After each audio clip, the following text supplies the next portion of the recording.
Voltamos. Aí, Sim, acontece. que foi o teu caso. Tu estava falando que foi o teu caso.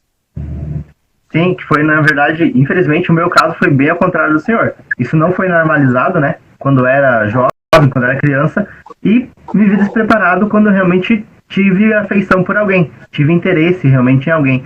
Não estava preparado, não tinham comentado comigo, e foi, infelizmente, uma situação bem complicada. O que poderia ter me protegido e poderia proteger vários adolescentes que vemos hoje, sofrendo a mesma situação hoje em dia, né?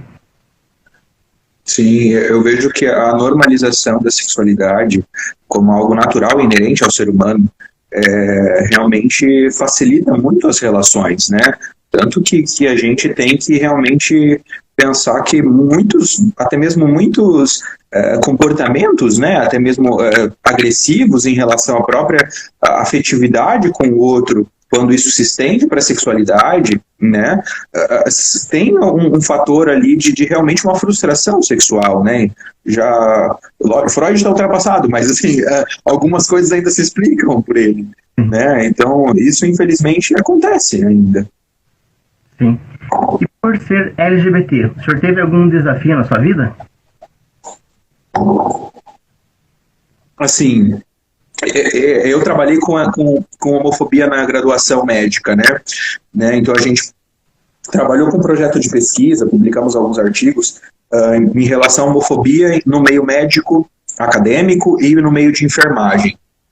O que eu percebi, assim, eu não posso dizer, Nix, que eu sofri uma homofobia, pelo menos que transpareceu, né? Eu sofri uma homofobia na minha formatura, né, médica, em que quando eu estava recebendo o canudo da titulação, né, de médico, o meu professor, né, que me entregou o canudo, que eu não tinha ligação afetiva nenhuma com ele, me abraçou, porque eu entrei com uma música do Ney Matogrosso, né, Homem com H. Então, toda a minha identidade sexual se revelou ali, não se revelou, porque todo mundo já sabia, né, eu já na época eu namorava, então era publicitado, então, mas assim, pro salão todo, a visibilidade da minha sexualidade foi representativa, porque eu era o único acadêmico na época, quer dizer, o único médico da minha turma que era assumido gay. Apesar de eu ter mais uns 7, 8 colegas gays dentro da sala, só eu era assumido. Então, entrar com a música do Ney Matogrosso, né, Sou Homem com H e blá, blá, blá, foi muito representativo para mim e para minha família. Quando eu fui receber meu canudo, meu professor me abraçou, né, ele me abraçou forte e ficou me segurando. E ele falou assim, tem médico que passa vergonha mesmo, você devia virar homem. De toda a minha trajetória de vida, né, enfim, que eu tive, aquele foi o único momento que eu realmente senti que eu sofri homofobia, pelo menos transpareceu, sabe? Velada, é óbvio que a gente tem piadinha, é óbvio que a gente tem algumas coisas nesse sentido, mas eu sempre me portei no sentido de me posicionei a combater esse tipo de piadinha, né? Então, assim, nunca fui passivo nesse sentido, né? De receber a homofobia meio velada como algo legal, naturalizado também, né? Então, eu sempre me posicionei de forma muito incisiva em relação a esse tipo de homofobia, tanto que eu não escutava piadinha.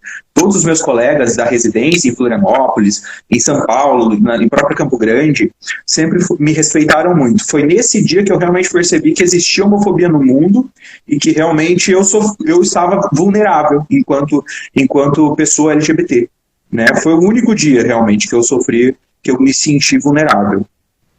Sim. E aí também podemos comentar um pouquinho mais sobre a importância de não normalizar, né, essas piadinhas, porque, infelizmente, assim como muitos sofreram na época da escola, eu também passei por piadas, o pessoal comentando, tirando sarro, até realmente fazendo bullying contra alguns LGBTs. Muitos LGBTs hoje em dia passam por isso. Hoje em dia o pessoal faz piadinha com o transexual. Para eles é normal. Nós, os LGBTs, ou aqueles que realmente são simpatizantes, que nos apoiam, não deveriam aceitar isso. Porque não somos piada. A nossa vivência, a vida de alguém não pode ser piada. Realmente foi um ótimo posicionamento que o senhor teve no tempo de escola. Assim, eu costumo dizer que eu fui muito privilegiado, assim, em todas as minhas vivências, porque realmente eu nunca sofri tanto na pele, assim, nunca sofri piadinha, também porque assim, eu não me considerava gay na infância, né, não me considerava, nunca tive atração, como eu falei, não sentia atração por pessoas na época física, sexual, então eu não tinha realmente essa representatividade, então eu não conseguia sofrer por isso, então realmente eu não consigo ter um discurso sobre essa questão, por exemplo, na minha infância, que muitos LGBTs trazem como você mesmo colocou, né, que você sofreu piada, sofreu bullying na infância por conta da tua identidade sexual. Infelizmente eu não sofri. Ou felizmente eu não sofri porque não era a minha realidade. Mas quando eu realmente me assumi, quando eu realmente me posicionei como LGBT, e aconteceu isso na minha formatura, realmente, o que eu também tenho que dizer, óbvio, e tenho que também dar os louros à minha turma de faculdade, porque eu chorei, né, na hora que o professor me abraçou e ficou me segurando lá e falando besteira, eu comecei a chorar, né, e eu voltei para o meu lugar, e atrás de mim tinha uma grande amiga, que na verdade, assim, eu tenho um grande carinho por ela, era uma colega só, né, que eu não tinha tanta intimidade, mas é um carinho que eu tenho por ela impressionante por esse movimento que ela fez, que é a Jéssica, que estudou comigo. E ela falou assim, por que você está chorando? É muito emocionante pegar o canudo na mão, né, e tal. Aí eu falei assim, não, o professor falou isso para mim. Aí ela, vamos jogar o canudo na cara dele, que não sei o quê.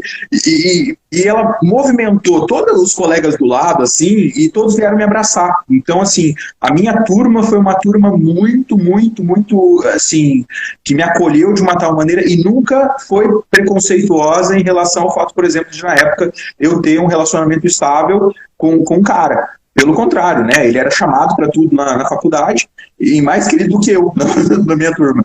Então, assim, era muito, muito, muito diferente, assim. Minhas vivências realmente foram muito privilegiadas. Mas ficamos felizes, né, em saber que tendo realmente, sendo normalizado, algumas pessoas ainda conseguem, né, realmente ter não passar por todo esse sofrimento, que realmente é um sofrimento. Doutor, vou fazer uma brincadeirinha com o senhor, que é o tete a tete. Eu falo uma palavra, o senhor fala a primeira coisa que vem à sua mente. É a primeira coisa e não pode demorar muito, tá bom? Após isso, nós vamos conversar um pouco mais sobre a sua vivência realmente médica, sobre como nós podemos pegar um pouco de conhecimento do senhor para ajudar tanto os LGBTs, e não só os LGBTs, mas todas as pessoas, os héteros que nos acompanham. Então vamos lá. Uma cor. Azul. Céu. Como?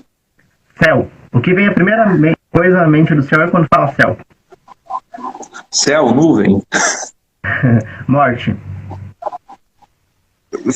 Final de um ciclo. Visibilidade. Representatividade. Acho que essa é a palavra. Medicina. Meu laboral, meu trabalho. Não consigo ver. Diferente. Sangue. Sangue. Vida. LGBTQIA+. O que infelizmente vem na minha cabeça é a palavra vulnerabilidade. Heterossexualidade. Eu acho que quando vem a heterossexualidade na minha cabeça, vem padrões, né? Padrões fechados. Trabalho. Aquilo que me sustenta. Preconceito. Infelizmente, algo que a primeira palavra que veio na minha cabeça é enraizado. Estigmas. Sofrimento. HIV. Condição crônica. Amizade. Força.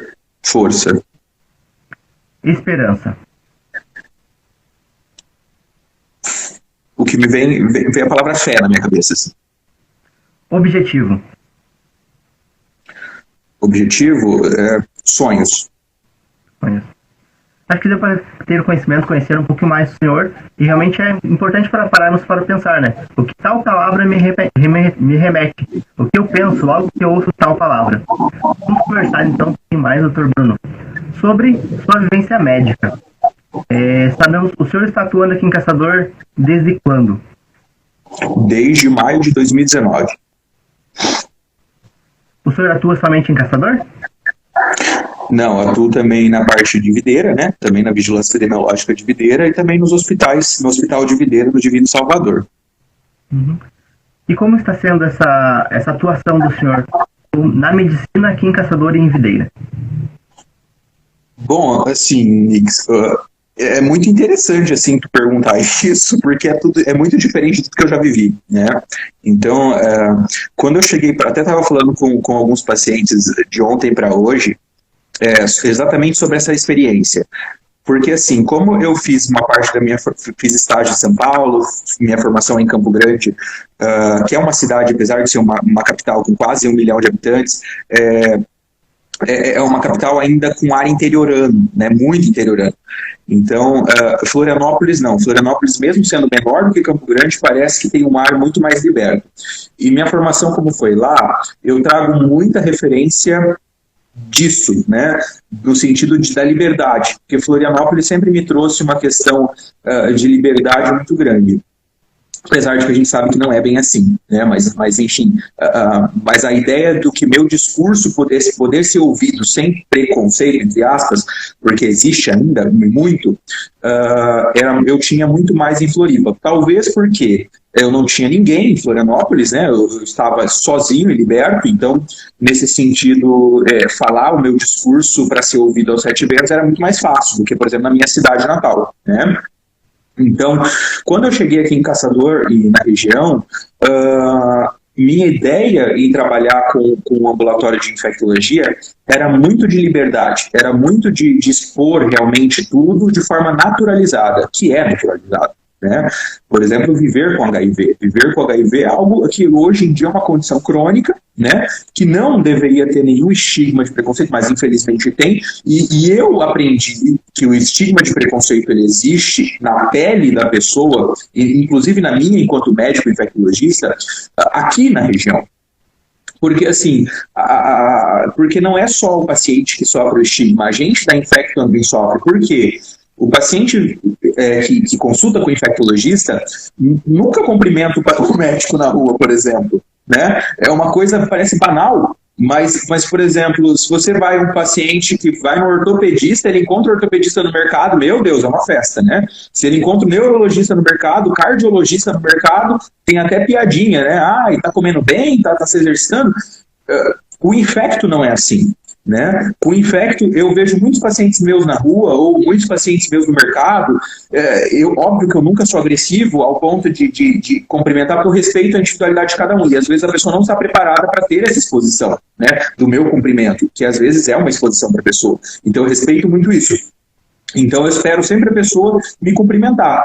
Nossa, muitas assim abaixam a cabeça, muitas fingem que não me conhecem, muitas assim só fazem assim com o olho, e eu já entendo, né, que é um cumprimento, mas a gente também sofre muito preconceito por ser um médico de doenças que são consideradas estigmatizantes, né? Não só também o HIV, mas também, por exemplo, a hanseníase, porque a gente é estigmatizado na medicina por essas outras doenças, que o HIV, enfim, é algo que para os médicos, os outros médicos, né, só a gente domina.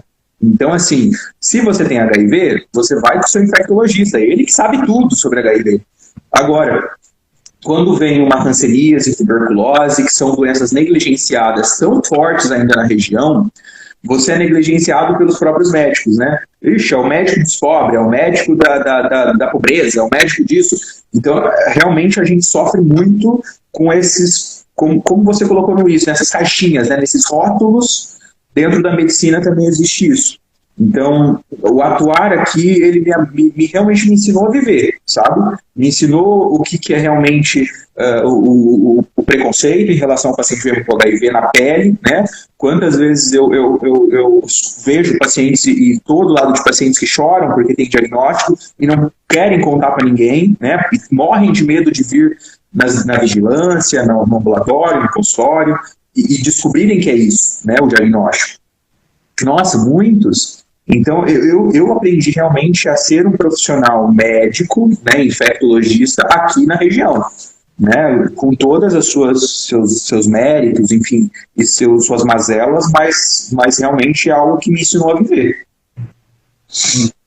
Isso devido ao preconceito, né, que as pessoas têm a variedade de coisas que deveriam ser normalizadas. Ninguém deveria sofrer por uma coisa que não é sua, que não foi ela que escolheu ser daquele jeito ou ter aquilo, deveria realmente ser normalizado.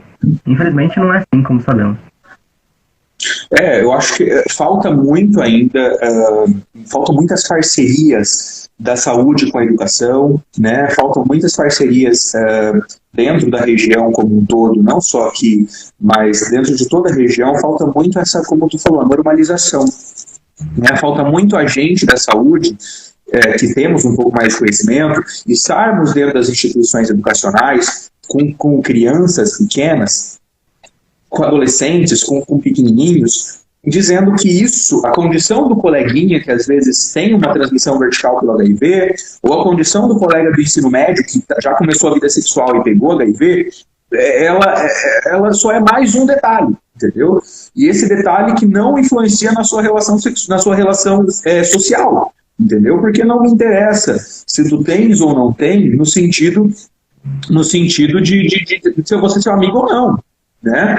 O que nem interessa, a questão da sexualidade também, né? Se eu vou me envolver sexualmente com alguém, será que interessa isso também? É tão importante a esse ponto? Para algumas pessoas mas tudo há um diálogo, sabe? E eu acho que essa normalização, inclusive das relações soro-discordantes, elas têm que existir, né? Mas você aprende isso, infelizmente, somente na escola. Porque se a gente tivesse outros espaços também naturalizados, como educação e saúde, por exemplo, sei lá, vamos fazer no clube, né? Vamos numa boate, vamos fazer uma tenda de testagem e aconselhamento, né? De PrEP, de PEP, enfim. Infelizmente a gente não tem esses espaços, né? E onde que a gente vai educar essa pessoa? Na escola, né? Porque a empresa não vai se motivar a educar, né? Ninguém vai se motivar a educar essa pessoa, porque é muito na cabeça dos outros, é muito certo de que aquilo que nasceu com ela vai morrer com ela daquele jeito, e o velho nunca pode aprender, né? O velho que eu digo, pessoas adultas, né? Nunca podem aprender. Infelizmente, a gente ainda, aqui na região, a gente tem essa visão, muito essa visão. Minha bisa, que faleceu agora, nessa semana, de 102 anos, né? Ela entendia minha sexualidade. Então, assim...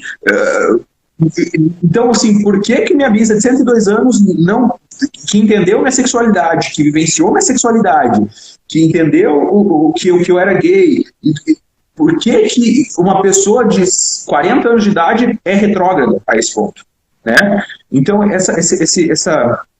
essa fala de que velho é ignorante não existe para mim. É muito pouco argumento para mim.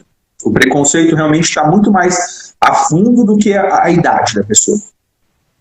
Sim, eu concordo com o senhor. Até, infelizmente, eu associava a idade a uma desculpa. A tal pessoa é assim, é retrógrada, desse jeito, porque no tempo dela ela não convivia com isso. Sim, é um estímulo, mas isso não é desculpa para ninguém ser preconceituoso, né? Temos até mesmo algumas falas da Hebe Camargo explicando um pouco mais sobre pessoas LGBTs, com uma normalidade, com uma normalização, sem estigmas, que realmente vemos que não é a idade que impõe preconceito a alguém, é a pessoa. Se eu realmente sou aberto, se eu entendo, se eu procuro entender os outros, se eu procuro ter empatia pelos outros, eu vou conseguir entender, eu não vou ser tão preconceituosa. Infelizmente, o preconceito está arraigado nas pessoas por causa da sociedade que vivemos. É normal alguém fazer uma piadinha ou falar tal coisa sem ter o conhecimento. E para isso seria tão importante o conhecimento, a divulgação, as palestras, como o senhor falou na escola, normalizando isso, que realmente deveria ser normal. Uma coisa que eu sempre... eu escutei isso dos meus pais quando eu me assumi, assim, né?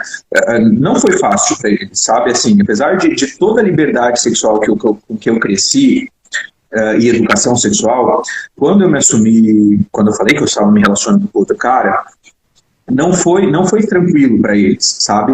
Só que quando você começa isso foi palavras do meu pai e da minha mãe, quando você começa a conviver com o LGBT e você começa a perceber que ele come, dorme, trabalha, ganha dinheiro, enfim, tem uma vida tão chata quanto a sua, você começa a realmente falar, porra, é meu filho de novo, né? Meu filho continua sendo chato de sempre, só que agora ele tem um relacionamento com outro cara. Então, essa questão também da gente publicitar a normalização, né, nos ambientes familiares ou nos ambientes de empresas, né, e tudo mais, porque as pessoas elas entendem também, né, através da convivência, de que, por exemplo, a Nix é minha amiga de trabalho, né? Enfim, ela trabalha comigo, e, enfim, eu sou evangélico, sou contra tudo isso, ou sou católico, sou contra tudo isso. Só que a presença da Nix no meu trabalho e ela ser uma pessoa legal ou boa, que também pode ser uma pessoa chata, né? Não importa, também a sexualidade tem nada a ver com a personalidade. Mas assim, ser uma pessoa legal, uma pessoa que é super proativa, enfim, isso facilita o fato de eu falar, porra, tem alguma coisa diferente, né? Eu posso respeitar, né? Aí pelo menos já é um passo para pensar, eu respeito pelo menos, eu posso não aceitar, mas pelo menos eu respeito. É super ruim falar isso, né? Mas infelizmente numa região que a gente vive, que a gente está matando por homofobia, e num país que a gente mata por homofobia, pelo menos o respeito tem que existir, né? A gente devia estar discutindo, na verdade, a aceitação. Mas, infelizmente, a gente ainda está no passo do respeito, porque se a gente não tem nenhum respeito básico de que a gente mata gente por conta de sua orientação sexual e identidade de gênero, a gente pelo menos tem que falar assim, pelo menos eu vou respeitar a Nix, não vou dar um tapa na cara dela com uma lâmpada na cabeça dela, né? Posso não aceitá-la, mas pelo menos ela vai estar convivendo bem comigo no mesmo ambiente de trabalho, né?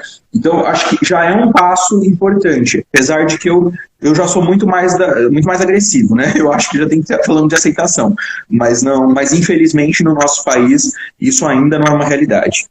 Sim. Comentando um pouco mais do ponto que o senhor falou ali sobre convivência, né? Nós não viramos alienígenas a partir do momento que alguém descobre que nós somos LGBTs. Não deixamos de ser parente de ninguém, não queremos mal a ninguém. Somos nós mesmos. Infelizmente, muitos se escondem, né, por causa desse preconceito, achando que se minha mãe descobrir, se meu pai descobrir, se meus irmãos descobrirem, isso vai ser o fim do mundo. Por causa que a sociedade realmente impôs isso, que para ser LGBT, você tem que viver dentro do armário, tem que viver escondido. Uma coisa que deve ser normalizada. E o primeiro passo é conversar sobre isso, é comentar, assim como ser HIV positivo. Temos que normalizar. Infelizmente, muitas pessoas no passado morreram por serem HIV positivo, é uma doença que poderia levar à morte. Hoje em dia já não. Há tratamento, como nós vamos conversar daqui a pouco, isso deve ser normalizado, para realmente influenciar, para dizer para as pessoas que isso é normal. Isso não deveria condenar ninguém à morte. Exatamente, eu acho que né, entrando nessa parte da saúde da pessoa vivendo com HIV, né, infelizmente eu aprendi com alguns pacientes meus aqui, né, que eu falava, gente, não tem nada, não tem problema você ter HIV, e as pessoas ainda traziam muito um peso nas costas do fato de ser positivo, né? Então, isso, eu sempre tento tirar esse estigma desse peso nas costas, porque realmente não deveria existir, né? Mas infelizmente existe na nossa região e ainda é pesado. E a gente ainda, né, Nix, não tem condições, e isso eu entendo por expor os meus pacientes, né, para não expor meus pacientes, de que a gente não consegue fazer, por exemplo, uma roda de convivência de pessoas com HIV. Porque, infelizmente, na nossa região, isso depois de muita paulada na cabeça que eu tomei na região, isso realmente é uma exposição ao ponto de prejudicar, por exemplo, a vida laboral dessa pessoa. Né? Porque assim, eu tive pacientes que foram demitidos quando a empresa descobriu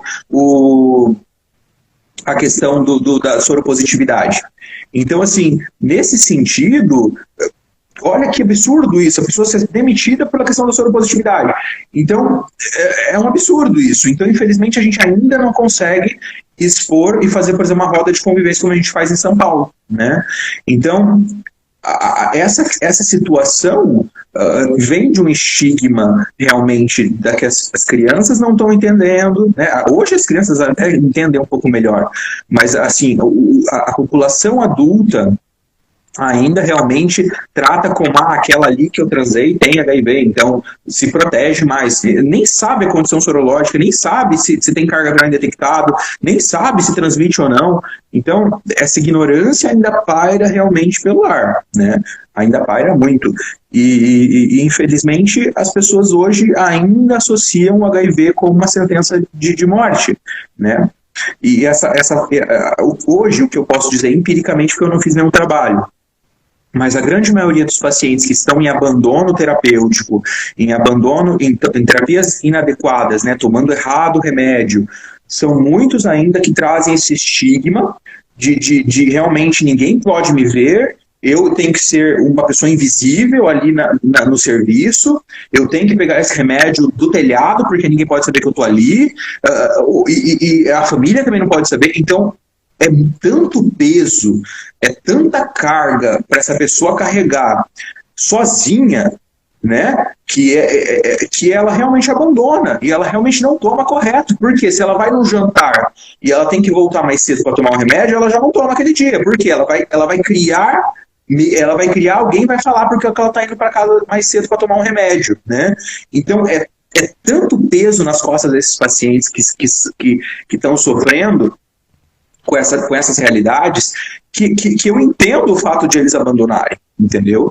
Só que isso a gente tinha que começar realmente a trabalhar a aceitação, trabalhar a questão de que é a sua saúde pessoal, né? É a questão da sua vida, do seu autocuidado, porque também se ninguém cuidar de você, infelizmente, se você não se cuidar, infelizmente ninguém vai cuidar de você. A gente vive num mundo que realmente a liquidez, ela é muito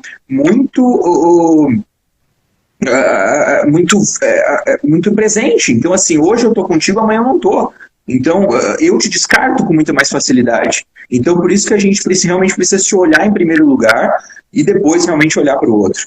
Né? Pode parecer, nossa, que pessoa egocêntrica. Não é egocêntrica, gente, porque realmente a gente vive numa pós-modernidade, né? numa vida líquida, que realmente a gente não tem essa certeza de absolutamente nada do futuro. Sim. Comentando um pouco mais sobre o que infelizmente nós vivemos numa cidade pequena, né? Quase 100 mil habitantes, mas o pensamento ainda é como se fosse muito retrógrado, muito lá atrás. E como isso exerce uma pressão sobre não só os LGBTs, porque se for vermos, infelizmente as doenças elas estão ligadas pelo preconceito aos LGBTs, infelizmente. Mas nós formos pesquisar que não são só, a maioria que tem essas doenças não são LGBTs, mas por causa do preconceito se vê o contrário, né? Então, vamos começar sobre o que essa pressão faz na vida de alguém que tem a doença. E eu acho muito importante, até sempre comentei, por exemplo, eu quando me descobri sendo uma pessoa que vive com HIV, não tive apoio nenhum da minha família, dos meus amigos, porque eu era uma pessoa religiosa. Porque eu estava me descobrindo e descobrindo outras pessoas naquela época. E o quanto isso poderia ter me ajudado. Agora, 6 anos depois, eu consigo falar sobre isso. Mas eu vejo o quanto teria me ajudado uma roda de conversa, como o senhor comentou, lá no passado. Talvez em 1 ano, ou até mesmo menos em 1 ano, eu conseguiria me aceitar. Eu conseguiria entender que isso deveria ser normalizado.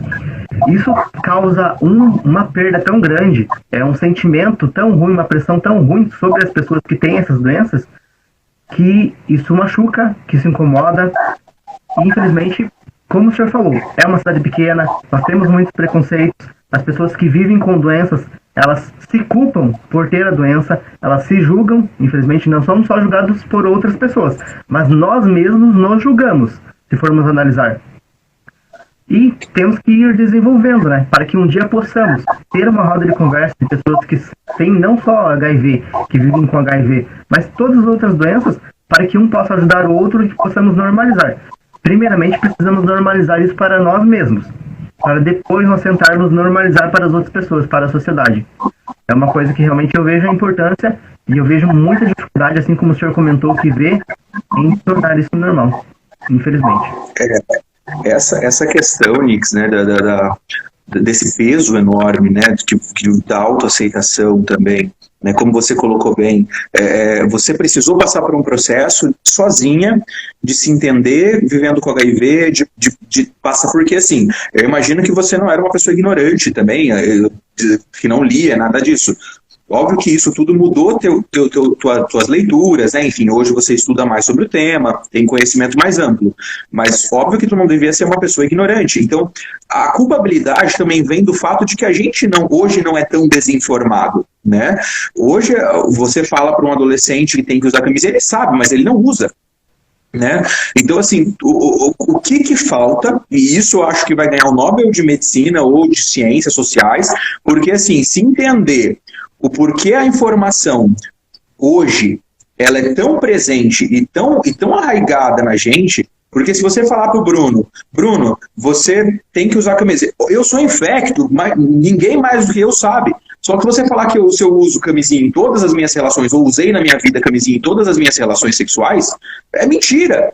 Entendeu? Então, onde que está dentro da minha cabeça enquanto infecto? E se você perguntar para os infectos, é a mesma coisa, sabe? Então, assim, onde está em pessoas tão capacitadas, e todos nós, hoje em dia, a informação corre para todo mundo vê um YouTube, todo mundo vê um Facebook mostrando a camisinha. Então, assim, a informação nunca chegou a tantas pessoas e de forma tão, entre aspas, abrangente. Só que por que ela não é efetiva? Né? Por que ela não gera efetividade na aplicação desse conhecimento? Né? Será que é falta de problematização? Será que é isso? Então a culpabilidade ela existe mesmo. Né? Essa fala tua de que você se sentiu culpada naquele momento do diagnóstico, até entender que na verdade não é culpa sua, você não escolheu isso, realmente é um processo lento. Né? É óbvio que entender, você escutar uma pessoa que tem já 20 anos de HIV e passou por tanta coisa já na vida, vai facilitar para você saber que ela hoje está forte, linda, maravilhosa e empoderada, vivendo com HIV. Isso poderia te facilitar e te deixar uma carga menor, né? Só que, infelizmente, a gente não tem essas condições, pelo menos em Caçador, de gerar esses diálogos, sabe? E isso, infelizmente, isso é muito triste, porque a gente tem pessoas com histórias de vida sensacional, como tu, como outros pacientes que eu conheço, que eu falo, gente, vocês precisam falar sobre isso, vocês precisam falar para alguém que está começando hoje, descobrindo, de que vocês passaram por tantas poucas e boas, que hoje estão bem, maravilhosos, lindos, indetectados e com CD4 altíssimo. Mas, infelizmente, esses pacientes falam, mas e se eu falar, as pessoas vão saber que eu tenho. Né? Então, e isso pode gerar transtornos, outros transtornos na família, no trabalho, que a gente não pode julgar. Porque, assim, só a pessoa que sofre suas dores diárias, né, e sabe das consequências disso na sua vida particular, é que vai realmente sofrer as consequências. Porque eu, Bruno, falar isso é um discurso muito bonito. Só que se o fulano falar, eu não imagino que ele acontece, a retaliação que vai acontecer na empresa, sabe? Então eu não posso julgar o fato de ele silenciar, às vezes, o discurso. Porque realmente a gente não sabe. É igual a gente estava conversando. Existem LGBTs no armário? Existe. E a gente não pode falar que eles estão errados em estarem no armário, sabe? Porque a gente não sabe se ele vai tomar uma porrada na cara se ele sair do armário do pai dele. Se ele vai ser assassinado pelo tio quando ele sair do armário. A gente não sabe como que é a dinâmica social dessa pessoa. Então a gente tirar a força das pessoas também do armário na sua sexualidade também é tão prejudicial. Então, eu acho que o movimento da consciência, que parte de si para a sociedade, é uma coisa que a gente tem que trabalhar, Nix. Realmente é uma coisa que a gente tem que... Não sei ainda quais são os métodos de uma cidade do tamanho da nossa, que apesar de ser grande, uma cidade rica, grande, tão pequena, nas suas questões de abranger o pensamento para algo maior, sabe? Então, como o Eduardo colocou ali, que é um colega, né? O Eduardo, ele colocou o tratamento, ele é fundamental, a adesão ao tratamento é fundamental. Então, isso também é uma verdade, sabe? Assim, os pacientes vivendo com HIV têm que saber que os problemas que acontecem pelo HIV acontecem pela falta de adesão, né? E que se aderiu ao tratamento, nada vai acontecer na tua vida diferente, né? Só que é o autocuidado. Como tu falou dos grupos, né, não só o HIV, mas a hanseníase, a tuberculose, a hepatite, a tudo que for. São os grupos de autocuidado que a gente tem que realmente empoderar o paciente ao ponto de ele saber: olha, eu estou tendo uma úlcera no pé, um diabetes, vamos colocar assim, porque realmente eu não como adequadamente, porque realmente eu não faço o que eu tenho que fazer, né? E isso tem que ser autorresponsabilizado, né? Se é ignorância, eu sempre digo, se é ignorância, é culpa da equipe. Quando a equipe esclarece e a equipe está disposta a escutar e a equipe já trabalhou aquilo, quando ela não tem mais a culpa realmente, vamos tirar esse termo culpa, né? A responsabilidade passa a ser do paciente, quando ele para o tratamento, quando ele trata errado, óbvio, se ele teve o entendimento, né? Porque assim, eu estava obeso antes, e eu comia errado, eu tinha consciência de que eu comia errado, né?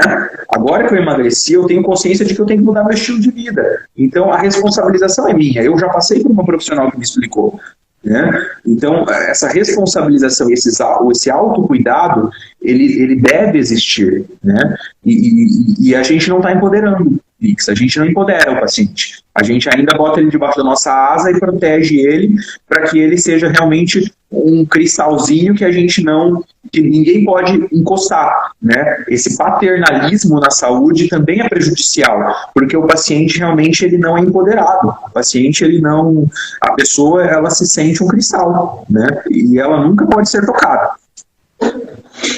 Comentando um pouco mais sobre esse autocuidado, né? Que deveria ser normalizado, sobre autotestes. Você deveria ser normal, né? Você ir na vigilância epidemiológica, ir ao infecto para verificar como é estou de saúde. Isso hoje em dia, eu até mesmo comentei semana passada com um familiar, já fez tal teste? Ela levou como um insulto à própria pessoa. Por quê? Não só esse meu familiar, mas as pessoas levam hoje em dia. Você já fez algum teste sobre isso?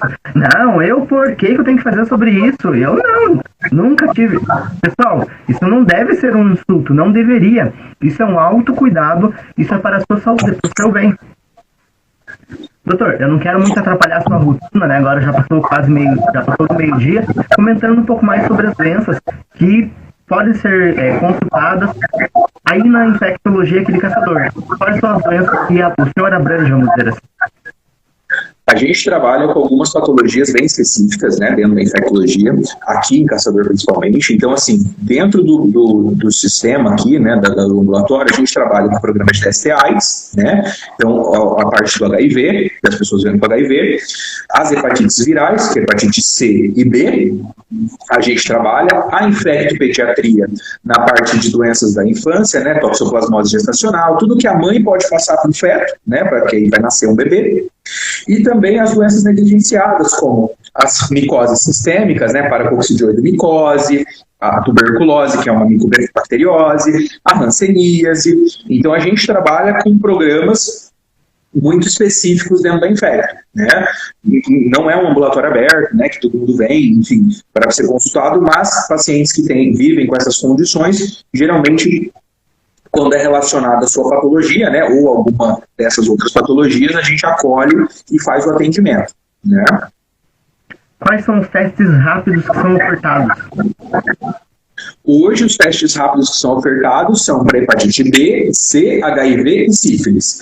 A gente tem alguns testes rápidos também, por exemplo, que o governo está tentando instituir e a gente está com interesse de implantar também, né, de ser uma referência, mas a gente precisa ser um CTA, né, um Centro de Testagem e Aconselhamento, que a gente não é, os testes para clamídia e gonococo. Né, o teste rápido para clamídia e gonococo em jato de primeira urina.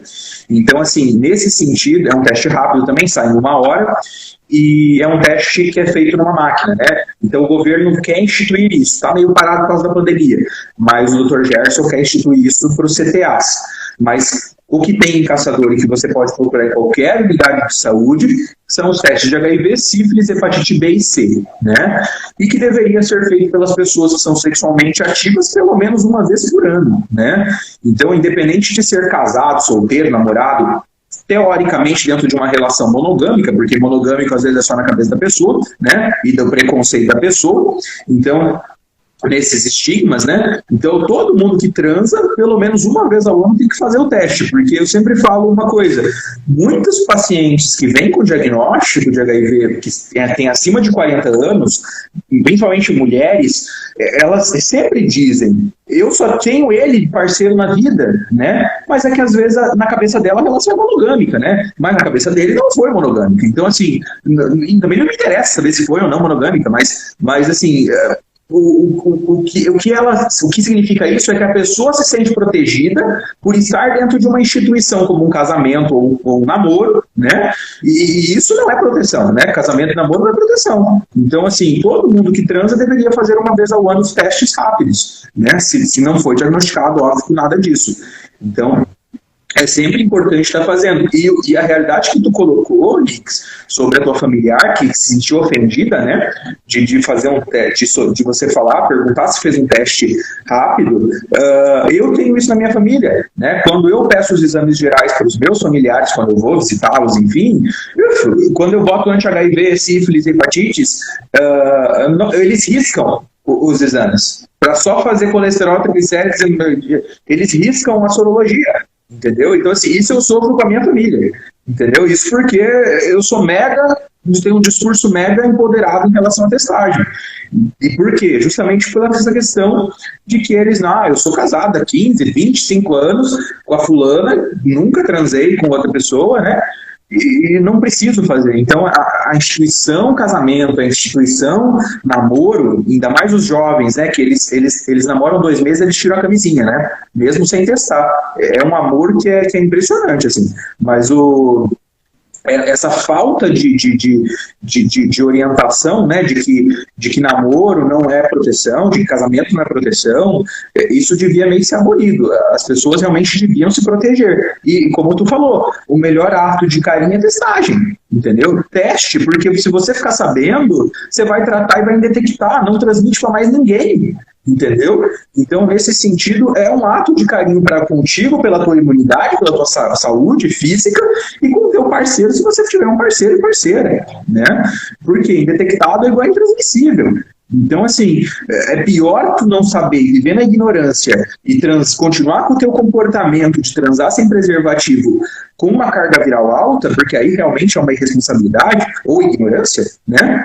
Do que você tratar e falar assim, não, agora eu trato, enfim, sou indetectável, porque tem muitos indetectados que praticam o bareback, né? Praticam o sexo sem camisinha.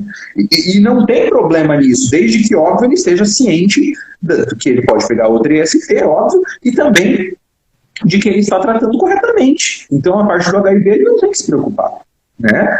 Então, assim, a gente precisa de informação para realmente tomar decisões que às vezes para as outras pessoas é chocante, mas assim, se for feita com saúde e informação, não é chocante, né? Devia ser normalizado os testes, assim como tomar água. Todos nós sabemos que a importância de tomar água. Todos nós deveríamos saber a importância de se testar e cuidar da própria saúde. Infelizmente não é assim. Mas vamos pensando como melhorar esse mundo, né? E nessa proposta eu quero fazer a última pergunta para o senhor. Bruno, o que o senhor espera do futuro e o que o senhor faz para alcançar esse objetivo? Olha, o que eu espero de um futuro, principalmente na parte do orgulho LGBT, né?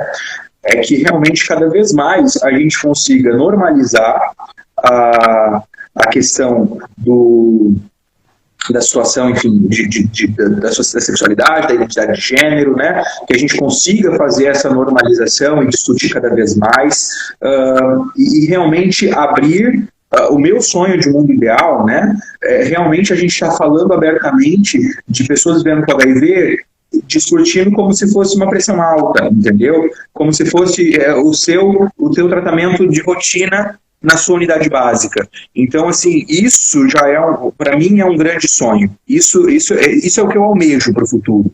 E o que eu trabalho em relação a isso tudo, né, enfim, justamente trabalhando primeiro aqui em Caçador com essa parte de conscientização individual, né, como você colocou, da autoaceitação do paciente, para que ele realmente se sinta empoderado para ter um discurso aberto. infelizmente, o instituto aberto que eu digo, por exemplo, não falar que tem, mas assim, proteger a identidade, né? Proteger, por exemplo, corrigir alguém que tenha uma fala preconceituosa, né? Porque tem muitos pacientes vivendo com HIV também que tem parentes preconceituosos e o parente fala mal. Aquele paciente os pacientes que vivem com HIV, que são diagnosticados com HIV, tem isso, são isso, aquilo. E ele se cala em relação a isso.